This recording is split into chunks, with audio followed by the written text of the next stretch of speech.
इतना घाम लागत ना कि क्या बतावे के उस तक नहीं चलो हरिये में घुस जाता नहीं। भगवानो एकदम आँखिए से कत ना का हमारे पे आँख से कत रह आई दोपहरिये में अइले बेकार बाटे ओकर ले बढ़िया ना सुबह ही चल आवा एकदम हमारे के तड़ेर के ताकत ना दोनों आँख मिला के। कहाँ ले हो लड़ जी बुका हाल बा? हाल चाल तो ठीक है बा। ठीक बा तब का है नहीं आई रहलू हो?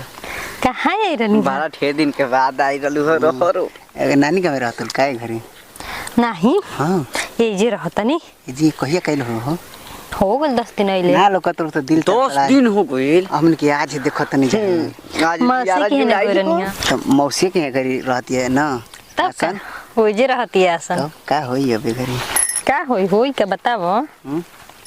हम बताई चलो ना रहरी के आड़े हां रहरी के आड़े चला पहले हम जाते नहीं पहले हम जाए रुको अपने में हा ही का करतल जे बताओ जे सब बड़ भला हम छोट बानी पहले हमके पहले बड़ जाने के जायदा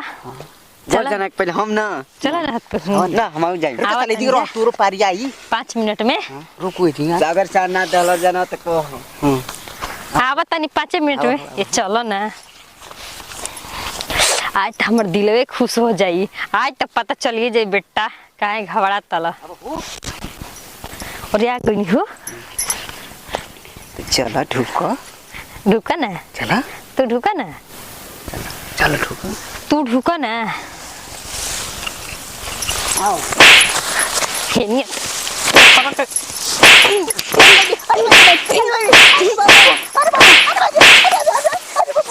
अब ना अब तार एबर हाथ साफ कर तनी आवा करहिए पलक से मुचुक गई रुका जाते नहीं ओकरा कहे कि जो कहां रे अरे ये जी बैठल बड़ी उठ खड़ा हो खड़ा बोल सुन ना वो मजा आइल न कि का कहले मजा गेल अरे साला कहीं के पूछ जो जो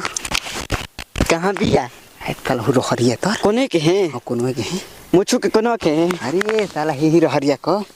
जो जल्दी जो या सरौ जा तारा के बतावे ले आ बताया तोहरो एकदम का होई जंगे अबे बालू ओके तो एकदम खुश कर दिलो एकदम कहत खुश के एकदम कर दिले खुश हो गले ने हमारो करे जीरा गुला तो हमार दिलवा ना खुश होई चलो ना केम के हर हे जे ना चलो चलो के तरे ढुका के तरे अन हमई ढुकी ताकि हम घुस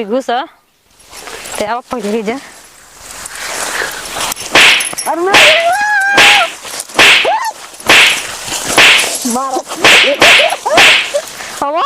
अब तोहरा बताओ तनी अब ये बार दिल में खुश हो गइल अब तो तारा करे जा तब के निकल देत एकदम कि नहीं आ जा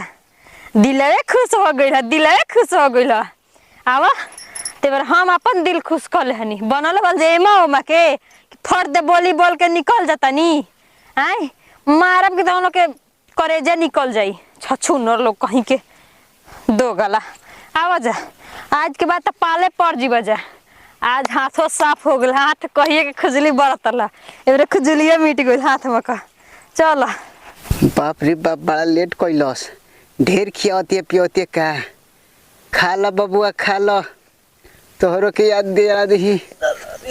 अच्छा आ गुल का सारी जगह बैठल बला बे का यार हां दिल खुश हो गेला ना दिल खुश चला हां अब दिल खुश हो गइला कि अब तू ही न जान तो कबे उंदन के अरे दला अरे चला तो मार किनो दी